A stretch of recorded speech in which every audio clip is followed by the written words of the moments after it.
Tranquilo el varón, que se meta debajo de la barca, no pasa nada.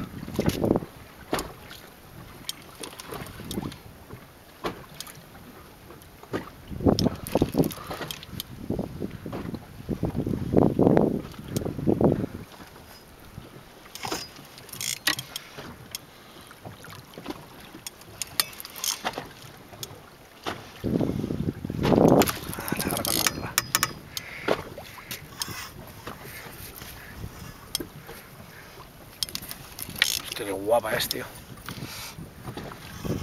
Resulta que tanta fuerza, es guapa también, ¿sí? ¡Uy! Le he fallado, Miguel. Es que estamos muy abajo, tío.